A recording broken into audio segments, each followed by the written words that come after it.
For more latest videos and updates, please subscribe our channel and hit the bell icon.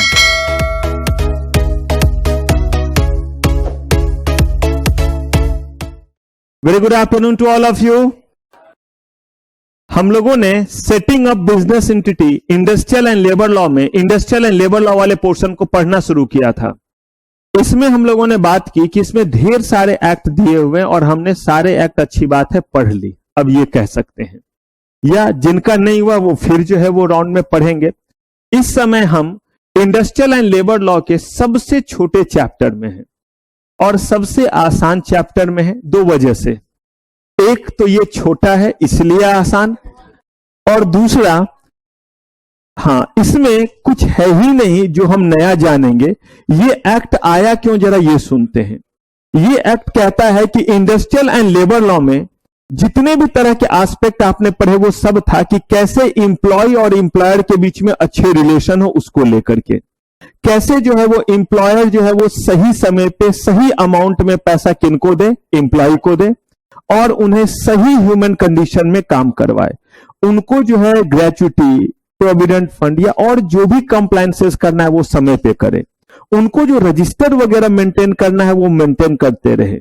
ये act आया एक खास चीज को कहते हुए और बोला कि हमने चूंकि बड़े सारे एक्ट बना दिए तो अब कह रहे हैं कि कहीं ऐसा ना हो कि हमारा ही बनाया हुआ एक्ट और जो हमने अच्छा सोच करके बनाया था वही कहीं ना कहीं जो है वो किसी एंटरप्रेन्योर को या किसी जो है वो पर्सन को जो बिजनेस डेवलप करना चाहता है, बिजनेस स्टार्ट करना चाहता है, उसको डिस्करेज ना करे, और ऐसा ना हो कि वो क्या करे, इन चीजों के कारण ज्यादा बिजनेस शुरू ना करे। मैं फिर आपको कह रहा हूं, वेरी हम्बल रिक्वेस्ट, आप लोगों की बिल्कुल आदत जो है वो कुछ बच्चों की बिल्कुल जो है वो डॉगी के पूंछ की तरह है, कितना भी बोल दूं असर नहीं होता है। ओपन एंडेड क्वेश्चन मैंने पहले भी दिया था, अभी भी कुछ चेक कर रहा था, इसीलिए मैं आपको कह रहा हूं कि जब तक ये बात आप नहीं सुनना सीखेंगे, सुनना नहीं कि इस पे कैसे क्वेश्चन कर लेगा, तब तक आप सॉल्व नहीं कर पाएंगे। सीएमएसएल के बहुत सारे चेक कर भी लिया, फिर वही गलती हो रही है आप लोगों से। ओपन एंडेड क्वेश्चन अभी आप लोग नहीं कमांड कर पा रहे, और ओपन एंडेड कुछ नहीं, जब मैं बोलूंगा तो दंग रह जाएंगे कि सर इसका मतलब ये हुआ। मतलब मैं ये कह रहा हूं कि बार बार थोड़ा सा कंसंट्रेशन टूटेगा और सवाल ही नहीं होता है कि आप वो बना देंगे। साइकोलॉजिस्ट हूं इसलिए इतने बार ये चीज कह रहा हूं, अदरवाइज ये कहना मैं छोड़ चुका रहता कि भाई जैसे करना है करो, मेरे पैसे तो आ गए, आगे आप जानो, आप पास करो या फेल करो। लेकिन बार बार इसीलिए कह रहा हूं कि अभी से ये प्रैक्टिस हमें करनी पड़ेगी ओपन एंडेड की। पिछला जो क्वेश्चन दिया था, अभी जब देखता कि बहुत आसान सा क्वेश्चन दिया था डिपॉजिटरी सिस्टम को लेकर के, और उसमें भी जो है वो शानदार गुल एकदम आप अपने डोमेन से ही भटके हुए हैं कुछ लोगों का, मतलब क्वेश्चन से ही दूर, मतलब क्वेश्चन ही नहीं कॉम्प्रिहेंड कर पाए। तो इसीलिए सुनिए ये बात ध्यान से, तभी तो ओपन एंडेड को आंसर, क्योंकि ओपन एंडेड कुछ नहीं है, ओपन एंडेड कोई ऐसा नहीं है कि किसी जगह पे शॉर्ट नोट से कि लिख देंगे, ये इन्हीं बातों को लेकर के। और अगर पूछ दिया कि what is the purpose of this act, तो इसी एक्ट के पर्पस को जरा हम लोग समझना चाह रहे हैं कि जब बहुत सारे हमने एक्ट बना दिए तो हर एक्ट में बताइए हमने रजिस्टर वगैरह मेंटेन करने का रूल बनाया है या नहीं, कि आपको ये रजिस्टर मेंटेन करने पड़ेंगे, ये बुक मेंटेन करेंगे, किसको कितना वेजेस दिया, कब दिया, कितने दिन वो आया, कब गया। ऐसा इसीलिए कि ऐसा ना हो कि बंदा 10-10 घंटा काम कर रहा हो और आप उसको ओवर टाइम भी नहीं दे रहे हैं, आप उसको बिना रेस्ट इंटरवल के या इतने घंटे के बाद इतने देर का रेस्ट होना चाहिए वो सब कहीं फॉलो नहीं कर रहे हैं। आपको बोला गया था जो मैटरनिटी बेनिफिट में उनको 2-2 ब्रेक देंगे, आप कुछ नहीं दे रहे। ये सब कैसे पता चला? आपने जो रजिस्टर मेंटेन किया उसको देख करके हमने किया। कहा कि इतने सारे रजिस्टर और इतने सारे बुक और इतने सारे कंप्लायंस कभी कभी महंगा पड़ जाता है। कहा कैसे महंगा पड़ता है? एक वैसे भी तो लोग हैं जो नया बिजनेस शुरू करना चाह रहे हैं, जिनके पास ज्यादा लोग नहीं है, 2-3 लोग मिलकर के कोई बिजनेस शुरू करना चाहते, क्या कोई गुनाह है? इंडिया जैसे देश में जहां इतनी ज्यादा अनएम्प्लॉयमेंट है, वहां अगर कोई खुद को एम्प्लॉयड कर ले तो यही बहुत बड़ी बात है। खुद को एम्प्लॉयड करने का मतलब कहीं जाके काम नहीं कर रहा है, सेल्फ एम्प्लॉयमेंट जिसको कहते हैं। जैसे हम लोग सेल्फ एम्प्लॉयमेंट में हैं, तो सेल्फ एम्प्लॉयमेंट का मतलब है कि आप कहीं जाकर के किसी की नौकरी नहीं लिए, बल्कि आप खुद के लिए काम कर रहे हैं और शायद 1-2 रोजगार या 1-2 एम्प्लॉयमेंट आप जनरेट कर देंगे। कैसे?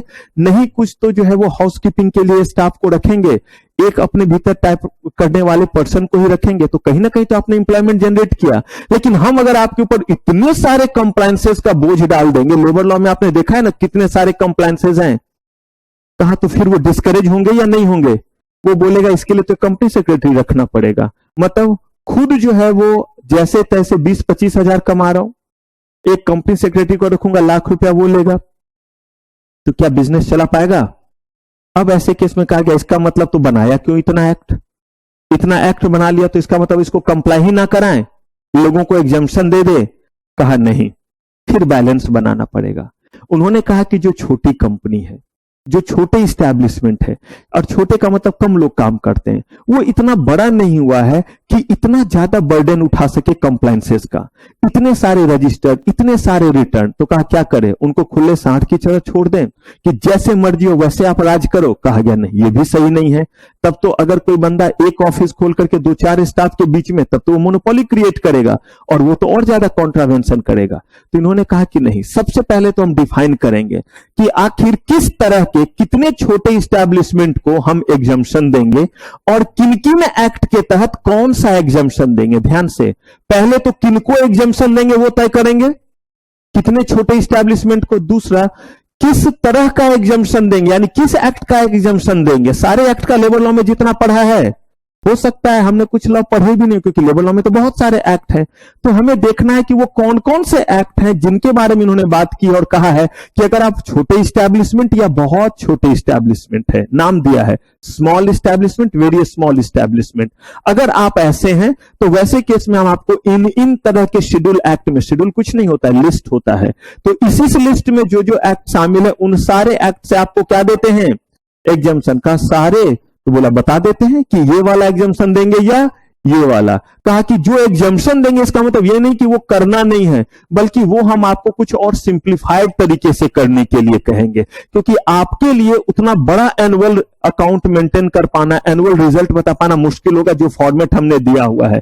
तो उसके लिए हम आपको एक सिंपल फॉर्म बता देते हैं, इस फॉर्म में चीजों को बता दीजिए। जैसे अगर आप टैक्स का फॉर्म भरने जाए, मान लीजिए कि आप नॉन प्रोफेशनल है, वैसे तो अभी आप प्रोफेशनल है तो भी दिक्कत होगा क्योंकि अभी आप उस चीज को नहीं पढ़े हैं।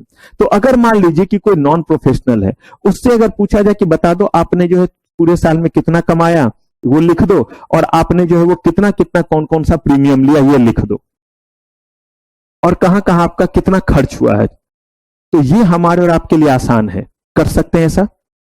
लेकिन हमें बोला जाए कि उस वाले तरीके में करो जिसमें इस एक्ट के अकॉर्डिंग ये डालो, इस शेड्यूल के अकॉर्डिंग ये डालो, डेप्रिसिएशन ऐसे करो तो उसको ऐसे करो, एमोर्टाइजेशन ऐसे करो, अंत में मर जाओ।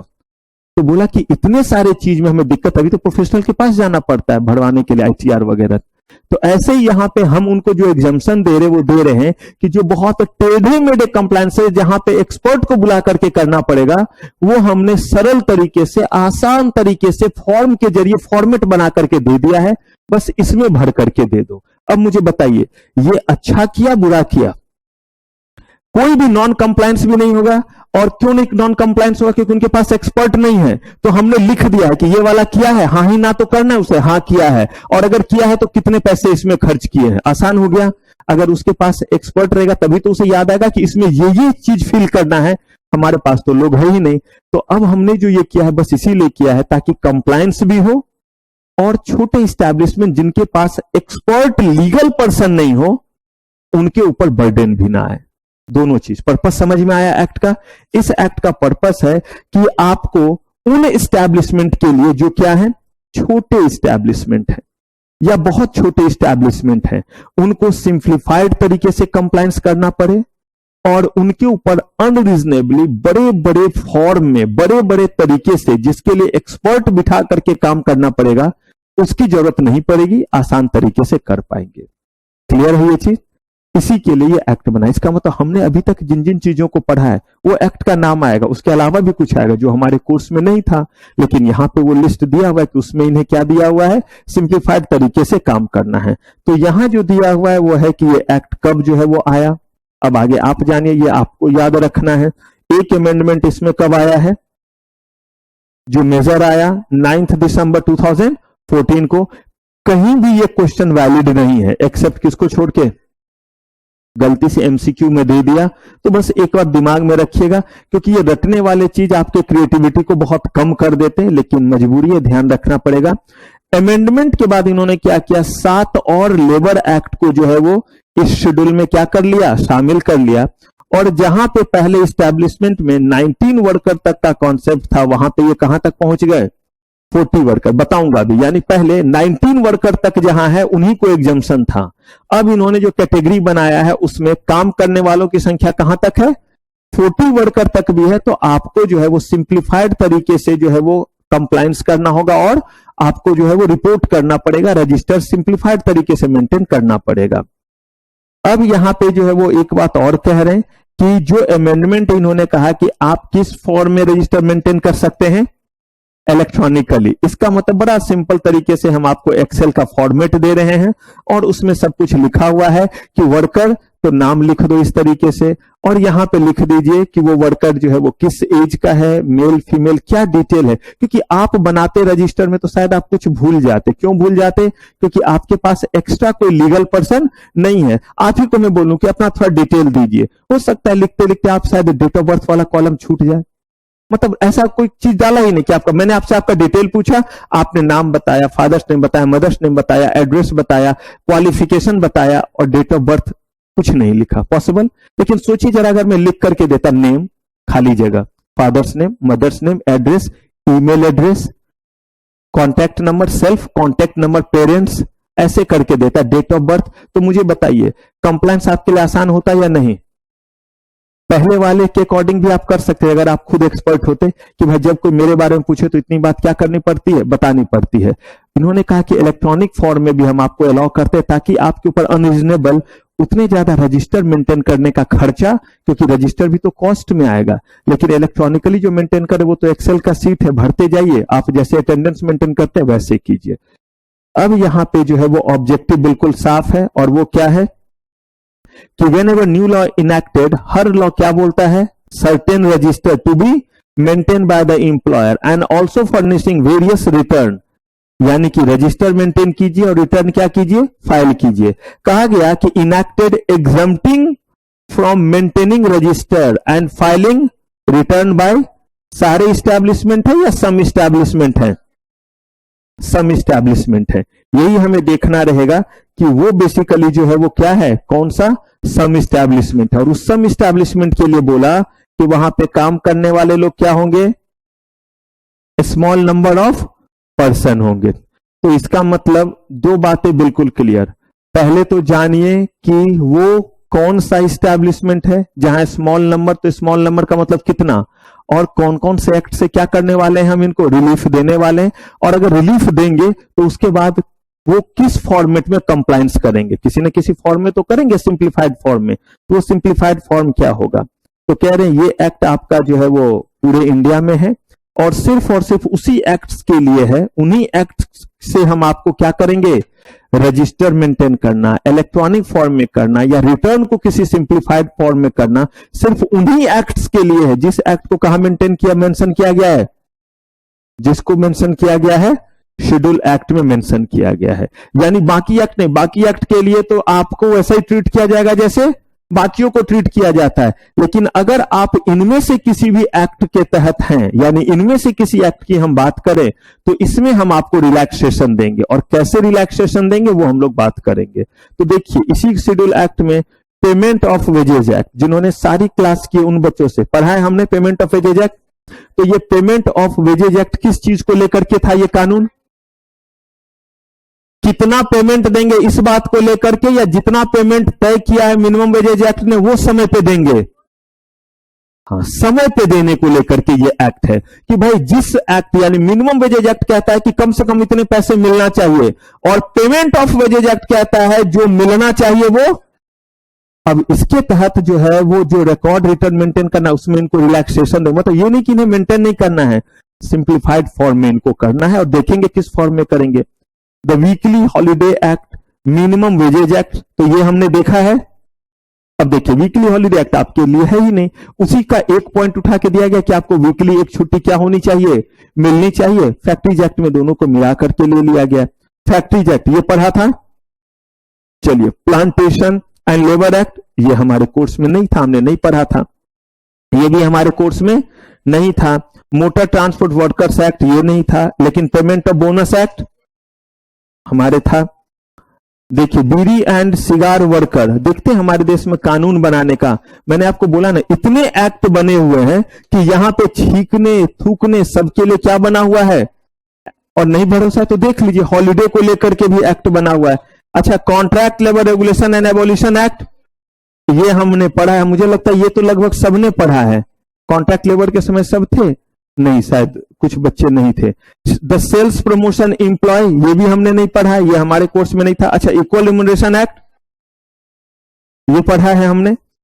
इंटर स्टेट माइग्रेंट वर्कमैन, देखिए पता है ये क्यों बना आपका, इन चीजों के बावजूद हमारे देश में कितनी डिस्पैरिटी और किस तरह का सिचुएशन, देखिए 1979 का बना हुआ कानून है। आप लोग सुने होंगे बिहार यूपी के कुछ मजदूर को क्या किया गया था, बिहार यूपी के मजदूर को जो है वो भगा दिया गया था, और ये जो भगाने का काम किया था मुंबई में सबसे ज्यादा हुआ था, अगर कुछ ध्यान हो।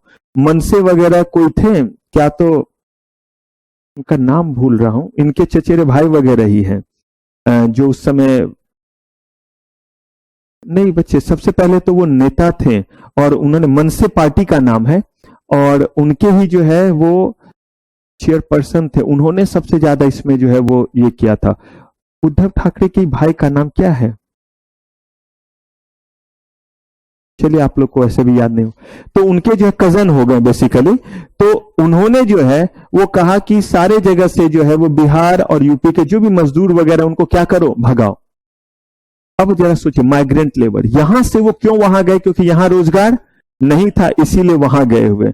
उन्हीं को प्रोटेक्ट करने के लिए उतने पहले कानून बनाया गया था, तभी उनके ऊपर ये कानून सब लगाया, क्योंकि एक्ट नहीं होगा तो कौन सा हम उनके ऊपर क्या करेंगे, कॉन्ट्रावेंशन का चार्ज लगाएंगे उनको लेकर के। डॉक वर्कर, इसके बारे में हमने बात की है, लेकिन ये एक्ट हमें नहीं पता था, लेकिन बहुत बार हमने इनके देखिए सेफ्टी, हेल्थ और वेलफेयर को लेकर के। अच्छा, चाइल्ड लेबर प्रोहिबिशन एंड, ये हमारे कोर्स में था भी। The building and other construction worker, देखिए इनके लिए अलग से कानून बनाना पड़ा, जबकि इनको भी रखा गया उसमें, लेकिन देखिए the building and other construction worker, इसीलिए क्योंकि आज भी मैं जब आ रहा था, अगर मैं फोटो खींचकर रखता और वो आपको दिखलाता, खैर आप लोग देखे भी होंगे, आप लोग के ऊपर वैसे इन चीजों का बहुत असर नहीं पड़ेगा, लेकिन कितना छोटा बच्चा, मुश्किल से 2 से 3 साल, इससे ज्यादा नहीं, और वहां पे जो है रामदीन यानी उसके पापा भी, राम दुलारी भी, और खुद भी जो है वो बच्चे, क्योंकि दोनों, यहां तो बच्चा कहां रहेगा, वो बच्चा पूरे धूप में, क्योंकि नया प्लॉट जब कटता है तो वहां अगल बगल और कुछ नहीं, तो वो दीवार वगैरह पड़ रहे थे, वहां पे जो है वो बच्चा, ठंड, उसे गर्मी लग रहा है, तो देखिए बच्चा का भी अपना सेंस क्या है। एक जो है वो मग जैसा, वो मग जो है वो किसी डब्बे का ही कटा हुआ जैसा, मग भी नहीं था बिल्कुल, एक डब्बा है जिसको ऊपर से काट दिया गया, ऐसे करके जो है वो पानी भर के रख लिया, और उसको गर्मी लग रही है, पूरे धूप में बैठा, क्योंकि कहीं शेड नहीं है। और हमारे घर, आपके घर का बच्चा रहता तो देखो जी एसी का टेम्परेचर तो मेंटेन है कि नहीं, एक तो एसी चल रहा है, और तब क्या ध्यान रखना है, एसी का टेम्परेचर, एसी से कोई जो है वो बैक्टीरिया वगैरह तो नहीं, सब हाइजीनिक तो है, एंटीबैक्टीरियल वाला तो है, फिल्टर सही से साफ है या नहीं है, कहीं फंगस तो नहीं लग गया होगा, इतना। और वहां पे वो बच्चा जो है वो बिल्कुल धूप में, और उसको गर्मी लग रही, तो देखिए कहते हैं कि प्रकृति जो है वो खुद सबको सिखला देता है, पानी ऐसे करके डुबा ले रहा और कपड़े सबको ऐसे ऐसे करके दबा दे रहा है। क्यों? क्योंकि जो है वो इससे उसको अच्छा फील हो, उसे ये नहीं पता कि अभी सूखने में टाइम लगेगा, लेकिन जब भींगा हुआ रहता है और थोड़ा हवा चलती, हवा तो बह रही इस समय, अभी भी देख रहा है यहां से पत्ता कि हवा तेज है, तो धूप में अगर हवा जो है वो चलते रहती है तो कम से कम वो भींगा हुआ है, तो ये और रह करके अपना ऐसे ऐसे करके पोंछ रहा है, और ऐसे करके वो पानी कैसा, आधा मिट्टी आधा सीमेंट, और डब्बा भी उसी तरह का रहता है, और तब ऐसे करके है। कहा गया कि इन्हीं लोगों के लिए बिल्डिंग एंड अदर कंस्ट्रक्शन का, मुझे तो मन हुआ कि उसको वहीं पे जो है वो कॉपी खोल करके या नेट खोल करके सिखलाएं कि देखो ये रूल बना हुआ है, बोलोगे तब ना ये प्रोटेक्शन मिलेगा। लेकिन फिर मैं सोचा कि बेकार, ये लोग तो ऐसा करेंगे नहीं, और जो लोग प्लॉट वगैरह की कटिंग कर रहे होते हैं वो कहीं माफिया से कम भी नहीं होते हैं। तो पता चला कि आधा कोर्स में, आधा कोर्स कोई और पढ़ा रहा होगा, क्योंकि फिर मैं ही जो है वो कहीं, उतने बड़े बड़े प्लॉट रहते, और जेसीबी रहता है, ये कहां खोदा, कहां डाला, कहां मिट्टी डाला, पता चला कुछ अता पता ही नहीं चला। रूल बना हुआ है, कंस्ट्रक्शन साइट पे आपको एक जो है वो टेंट और तंबू लगाना ही पड़ेगा। रेस्ट रूम और बाकी चीज तो दूर की बात है, वहां पे छोटा बच्चा या कोई और है वो भी कहीं नहीं बैठ कर कर सकता। खाना भी खाना है तो उसी तरह धूप में, और बस देख रहे हो तो कहीं छाया मिल जाए, बहुत अनफॉर्चुनेट। वहां कोई छाया नहीं, बस एक जगह एक गाड़ी थी, गाड़ी के पीछे रूबी लिखा हुआ, बड़ा गाड़ी, रूबी शायद बड़ी कंपनी भी, उनकी बड़ी सारी गाड़ियां चलती है, लेकिन ऊंची गाड़ी थी तो थोड़ा नहीं होता है, उसका शेडो मिल जाता है, तो बस उस शेडो में बैठ करके वो खाना पीना खा लेते। मतलब एक नहीं होता है कि चलो कुछ तो है, जैसे दूर से है कि दिया जल रहा है ठंड में, तो चलो भाई गर्मी आते रहेगी। उन्हीं चीजों के लिए क्या बनाया गया, बिल्डिंग एंड कंस्ट्रक्शन वर्कर की कंस्ट्रक्शन साइट पे कम से कम इस तरह का जो है वो मैनेजमेंट होना चाहिए। कहा इन सारे चीजों के अकॉर्डिंग कंप्लायंस। देखिए इतने सारे एक्ट, इन एक्ट में अब आपको जो रजिस्टर वगैरह मेंटेन करना, यहां पे दी जाएगी छूट, और ये जो आपको छूट दी जाएगी वो तब दी जाएगी जब आप क्या है, और आपको स्मॉल एस्टैब्लिशमेंट का ठप्पा, स्मॉल एस्टैब्लिशमेंट का जो है वो स्टेटस तब मिलेगा जब आपके यहां कम से कम 10 लोग और ज्यादा से ज्यादा जो है वो 40, यानी कि 10 से कम नहीं और 40 से, अगर इतने लोग काम करते हैं तो आप क्या कहलाएंगे।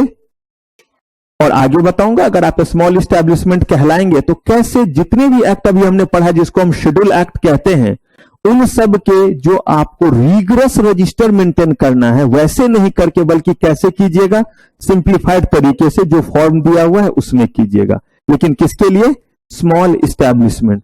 आप कहिएगा सर तब तो और इससे जो छोटा है उसको भी तो बेनिफिट मिलना चाहिए, क्योंकि मेन कंसर्न तो छोटे को ही बचाना है। तो उन्होंने कहा कि उसको क्या नाम दे दिया, वेरी स्मॉल एस्टैब्लिशमेंट, जहां पे कम, कितने लोग काम कर रहे हैं, 9 या उससे कम। तो देखिए 9 या उससे कम काम कर रहे हैं तो क्या बोल दिया, वेरी स्मॉल एस्टैब्लिशमेंट। अगर 10 या उससे ज्यादा काम कर रहे हैं लेकिन कहां तक, तो उसको क्या बोल दिया। और कहीं पे 40 से ज्यादा अगर काम कर रहे हैं तो कहा कि उसको कोई नाम नहीं है और उसको कहीं कोई भी किसी भी और तरह का प्रोटेक्शन जो है वो इस एक्ट के जरिए मिलना, तो इसीलिए वो हमारे रडार से क्या है, बाहर है। क्लियर है।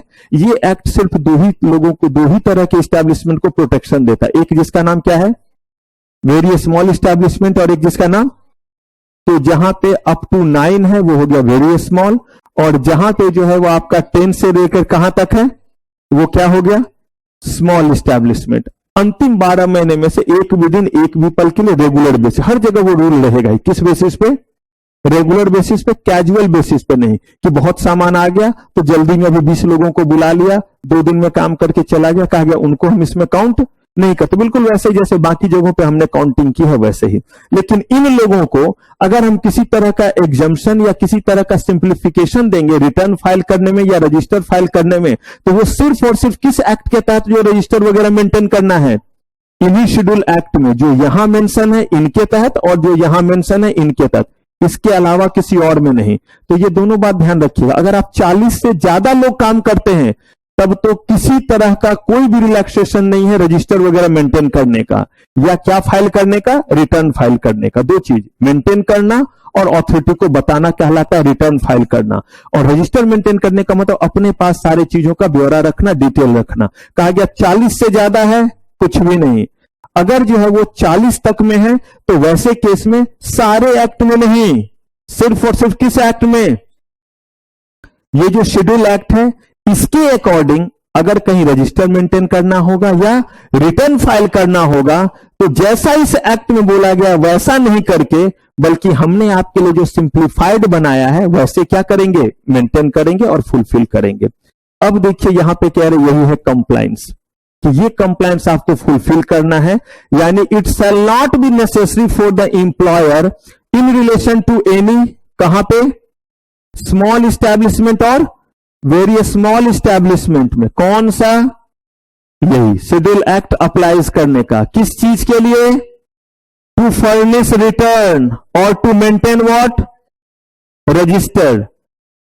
तो कहा कि तब, तो कहा और नीचे आइए, such employer furnish in lieu of such return annual return किस फॉर्म में, अब ये याद रखना है, किस फॉर्म में फाइल करेगा एनुअल रिटर्न? वो रिग्रेस वाला छोड़ करके सिंप्लीफाइड तरीके से जो फॉर्म 1 दिया हुआ है फॉर्मेट, उसमें आप रिटर्न फाइल कर दीजिए। किनके लिए? स्मॉल और किस एक्ट के तहत? सिर्फ शेड्यूल एक्ट वाला, बाकी नहीं। बाकी तो आपको भी वैसे ही करना जैसे बाकियों को करना है। Maintain at work spot in lieu of such register, और रजिस्टर किस फॉर्म में? Form 2 and form 3। In case of small establishment हो गया कौन सा? Form 2 and form 3। लेकिन अगर आप वेरी स्मॉल है तो सिर्फ किसमें कीजिए? यानी कि अगर आप जो है वो वेरी स्मॉल एस्टैब्लिशमेंट है तो सिर्फ फॉर्म 3, और कुछ चीजों के लिए स्मॉल एस्टैब्लिशमेंट है तो फॉर्म 2, और कुछ के लिए form 3। Every such employer shall continue to issue wage slip as per minimum wages act. अब ध्यान से देखिए, यहां पे देखिए जरा, मिनिमम वेजेज एक्ट इस शेड्यूल में है या नहीं? जल्दी बोलिए, याद है? मिनिमम वेजेज एक्ट है इस शेड्यूल में? तो यहां इन्होंने क्या कहा है कि चूंकि मिनिमम वेजेज एक्ट उस शेड्यूल में है और हमने उसको शेड्यूल एक्ट में रखा है और उसके कंप्लायंसेस पे हम आपको वेवर दे रहे हैं, उसकी जगह सिंप्लीफाइड फॉर्म में करेंगे। लेकिन बोला एक उसके काम से हम आपको वेवर नहीं दे रहे, उसका रिटर्न और रजिस्टर आप कैसे मेंटेन करेंगे वो तो हमने फॉर्म 1, 2, 3 बता दिया। लेकिन आप जो उनको वेज स्लिप देंगे वो ऐसे ही देंगे जैसे किस एक्ट में लिखा हुआ है कि अगर कोई आपके पास काम करके गया तो उसको पैसे के साथ साथ जो है वो स्लिप दीजिए, ताकि कल के डेट में अगर कोई इंस्पेक्शन के लिए जो और पूछे कि रामदिन कितना मिला, कोई प्रूफ है, तो आप दिखाइए उसको वेज स्लिप जो है वो क्या है। अगर मान लीजिए कि वेज स्लिप देते हैं 500 रुपए का और पैसे दे रहे हैं 400, तो फिर ये कॉन्ट्रावेंशन है। तो कम से कम आप दीजिएगा, तभी तो पता चलेगा जब इंस्पेक्टर किस चीज के लिए जाएगा। जब इंस्पेक्टर वहां इंस्पेक्शन के लिए जाएगा तो उसे पता चलेगा कि कंप्लायंस पूरे किए जा रहे हैं या नहीं किए जा रहे हैं। Slip relating to measurement of amount of work done by किसके द्वारा? पीस रेट वर्कर किसको कहते हैं? जिनको पेमेंट आप करते हैं, जैसे कि अगर दिन भर काम किया तो टाइम वेजेस के बेसिस पे, जितना चेयर बनाया उसको पैसे मिल रहे हैं कितने, पूरे दिन का।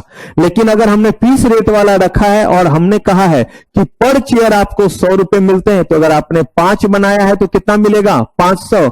अगर आपने 6 बनाया है तो क्या मिलेगा? 600।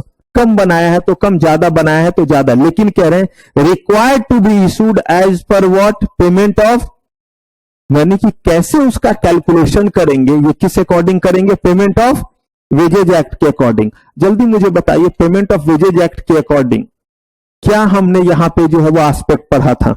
Slip related to measurement of amount of work done by piece rate worker. कुछ याद आ रहा है?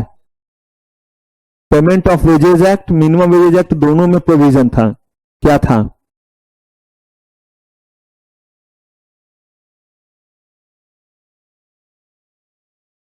बिल्कुल। तो कह रहे हैं आपको वही रूल वहां पे क्या करना पड़ेगा?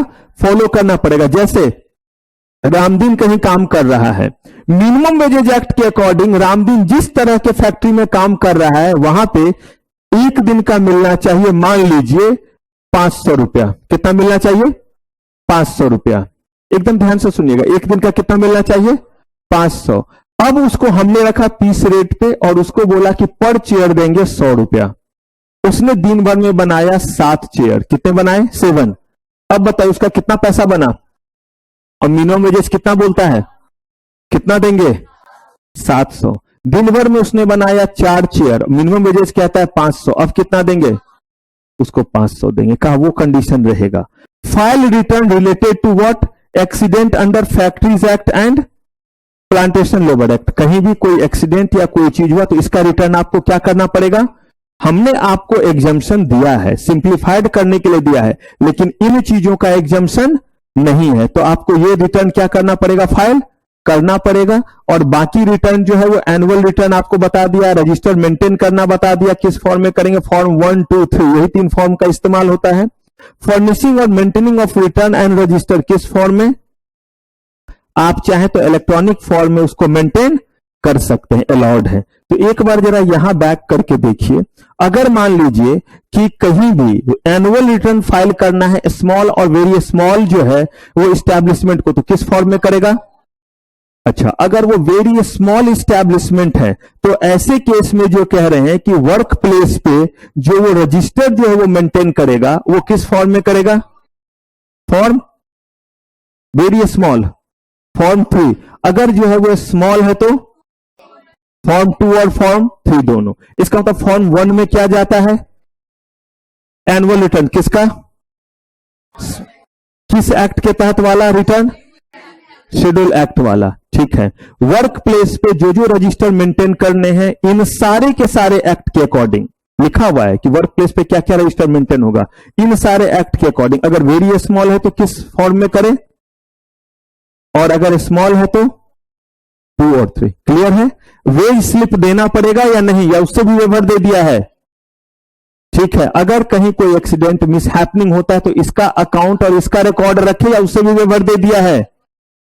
ठीक है, अगर हम उनको कहें कि रिटर्न जो है क्या वो रजिस्टर जो है क्या वो इलेक्ट्रॉनिक फॉर्म में रख सकते हैं, या उनको रजिस्टर में ही सब लिखना पड़ेगा? रख सकते। क्लियर है? इतने कंप्लायंसेज ही हैं किनके ऊपर? स्मॉल और किस एक्ट के तहत? यही हमने उनको राहत दी है ताकि उनका ध्यान काम धंधे पे रहे और सिर्फ उसी बोझ पे दबे हुए ना रहे। तो बंदा काम क्या करेगा? जब मैं आपको देखिएगा पढ़ाऊंगा सेटिंग अप में, और सेटिंग अप में बताऊंगा स्टार्टअप एंड इट्स रजिस्ट्रेशन, तो बताऊंगा किस तरह से गवर्नमेंट ने स्टार्टअप को कितने सारे बेनिफिट दिए और कितने सारे कंप्लायंसेस से उनको एग्जम्पशन दे दिया है, टैक्स के कितने सारे बेनिफिट दिए हैं, कितने सारे रिटर्न वगैरह को उनको बोला है सिंप्लीफाइड करके करने के लिए। उसी के तहत यहां भी किया है। किनके लिए? स्मॉल और वेरी स्मॉल एस्टेब्लिशमेंट के लिए। अगर आपको ये सारे कंप्लायंस करने थे, है ना, फॉर्म तो मेंटेन करना है, एनुअल रिटर्न भी तो फाइल करना है, आपको जो वेज स्लिप भी तो रखना है, एक्सीडेंट का रजिस्टर भी तो मेंटेन करना है, लेकिन इतने कम को भी अगर आपने नहीं किया तो बताइए सजा मिलनी चाहिए या नहीं? तब तो मन बढ़ना ही हो गया कि रामदिन का मन बढ़ गया। जैसे आप एक दिन लेट आए, छोड़ दिया गया, आपको नहीं टोका गया। आप दूसरे दिन लेट आए, फिर नहीं टोका गया कि खुद सुधर जाएंगे। जब आप हैट्रिक मारने लगते हैं तो क्या करना पड़ता है? टोकना पड़ता है। तो बच्चे आप लगातार लेट आ रहे हैं, मैं बिल्कुल अलाउ नहीं करूंगा। या तो क्लास आप ना आइए चलेगा, लेकिन उससे मतलब नहीं है। टेक्स्ट कर देंगे तो ये किसने बोला आने दे दूंगा? आप एक दिन टेक्स्ट करेंगे चलेगा, लेकिन आप पिछले जो है वो 6 दिन का अपना रिकॉर्ड देखिए, जो पिछले 6 क्लास में है, कैमरा लगा हुआ है, सब जगह अटेंडेंस मार्क होता है, और कौन कौन सा बच्चा हिट लिस्ट में है वो भी उन्हें बताया हुआ है। तो इसीलिए वो उन रजिस्टर को बड़े अच्छे से मेंटेन करते हैं। पिछले 6 दिन से आप लगातार हर दिन बच्चे लेट हैं, तो इसीलिए जो है वो आप क्लास के टाइम पे रहेंगे। हाँ, एक आध दिन ही तो चलेगा, और भी जरूरत रहे तो आप क्या कर सकते हैं? बिंदास घर पे रहिए, पैसे दे दिए आपने, ऐश कीजिए, कोई बात नहीं है। लेकिन अगर आएंगे तो डेकोरम के साथ आएंगे। क्या कहीं लॉ में लिखा है कि गाड़ी चलाना कंपलसरी है? कार से ही आइए। लेकिन अगर कार सड़क पे उतारा तो ट्रैफिक का रूल फॉलो करेंगे या नहीं? तो यही चीज है। आइए अब आते हैं जरा पेनल्टी पे। Any employer who fails to comply with provision of act shall be punishable. कितना? In case of first conviction, पहली बार गलती हुई। देखते हैं, लॉ भी पहली बार थोड़ा रहमदिल होता है। मैं तो लॉ का टीचर हूं, तो लॉ के जैसा ही तो बनता जाऊंगा सख्त। तो यहां पे जो है वो देखिए, फर्स्ट कन्विक्शन में फाइन कितना, या सॉरी कच्ची मुची गलती हो गई, अगली बार से नहीं करेंगे, ऐसा चलेगा? कितना ले रहे हैं? ठीक है।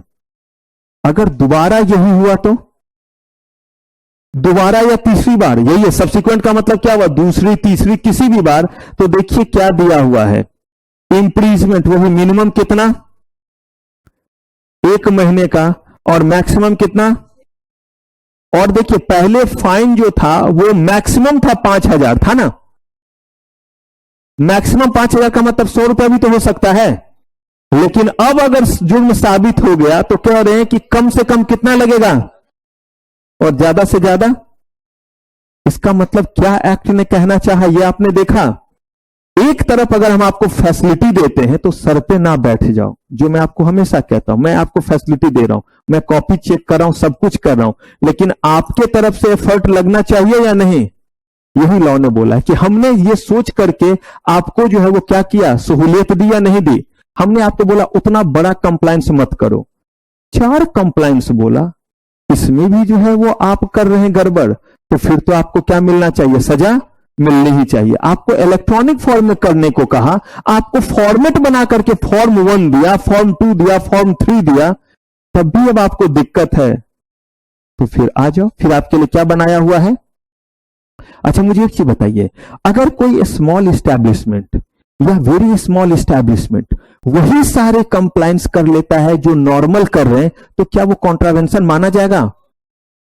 ये वाला नहीं करके वो पूरा का पूरा वाला कर लेता है तो कहता है कोई नॉन कंप्लायंसेस नहीं है, क्योंकि ये एडिशनल है, आप उसको नहीं करके इतना भी कर लीजिए तो चलेगा। आप कहते हैं ना हम तो बहुत छोटे हैं लेकिन हम क्या करेंगे, पूरे रूल से चलेंगे, हम में इतनी काबिलियत है, कर लीजिए और अच्छी बात है। आप बिल्कुल रेगुलर वाला रिटर्न फाइल कीजिए, मोटा मोटा बना करके। आप कहते हैं हमें फॉर्म वगैरह की जरूरत नहीं, हमारे पास है काबिल आदमी, हम खुद से हम बना लेंगे और हम सारा चीज मेंटेन करेंगे, मोस्ट वेलकम, कर सकते हैं। चलिए अब आप जो है वो आइए अपने जरा प्रिंटेड नोट्स पे, कितने क्वेश्चन हैं? हाँ चलिए, तो इसमें 6 मिनट का टाइम लीजिए। 6 के आप लोगों को तो लिखते लिखते टाइम लग जाता है 10 मिनट्स, कोई बात नहीं, एक बार तरीके से उसको जो है वो कॉपी में करके दे दीजिए जिनके हो गए।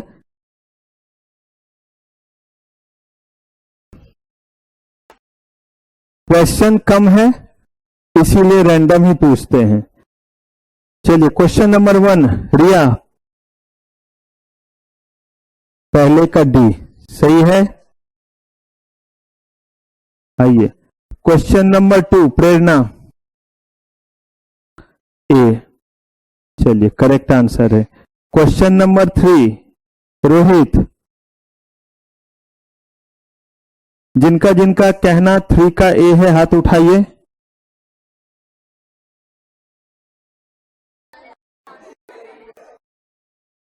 बी, बी में भी है। सी, डी,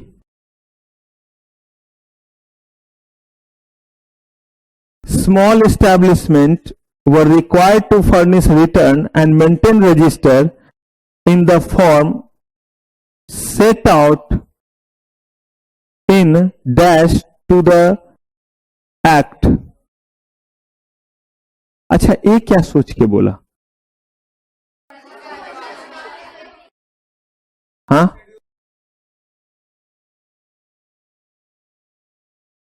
एक बार जरा, और तभी मैंने बोला कि उतना मत पढ़िए जितना आप चाहते हैं, उतना पढ़िए जितना मैं पढ़ाना चाहता हूं। एक आपका आंसर जो है वो बिल्कुल नहीं होगा कोई भी, और इसे आपको एलिमिनेट करना था तभी छोड़ा। देखिए क्या लिखा हुआ, शेड्यूल एक्ट जो है वो शेड्यूल आपका 1 जो है उसमें हम लोग कह रहे हैं कि ये जो हम लोग बात कर रहे हैं वो किसकी बात कर रहे हैं? फॉर्म की। तो फॉर्म हमारा जो है वो दिया हुआ है किस शेड्यूल में? सेकेंड में। और ये जितने एक्ट का नाम है ना ये सब है शेड्यूल 1 में। कौन सा? जितने भी एक्ट पढ़ा है वो किस में है? सब शेड्यूल ही कहलाएंगे। जो शेड्यूल 1 भी शेड्यूल है, शेड्यूल 2 भी क्या है? शेड्यूल है। तो आंसर हमारा इसमें क्या है? 3 का बी है। चलिए 4 पे आते हैं। हाँ जी मानसी, 4 का डी, चलिए करेक्ट है। आइए अब आते हैं 5 में, बताइए तान्या गुप्ता, 5 का बी बिल्कुल सही है। आइए 6 में आते हैं, तान्या तिवारी, 6 का ए, चलिए बिल्कुल सही है। हाँ जी 7 कश्मीरी गेट, डी, 7 का डी, बी फॉर बॉम्बे या डी? बॉम्बे। चलिए 7 का बी। 8 विपुल बताइए, 8 का डी, ठीक है। 9 का साक्षी, 9 का सी, 10, ठीक है। 10 ये बताएंगे, ये बताएंगे, ये बताएंगे। रुकिए, विराट, हाँ, तभी पूछा मैंने कहाँ खोए हैं। 10 का सी, लेकिन कहाँ थे? ख्वाबों में। अच्छा, चेक कर रहा था, ख्यालों में नहीं बोलता है।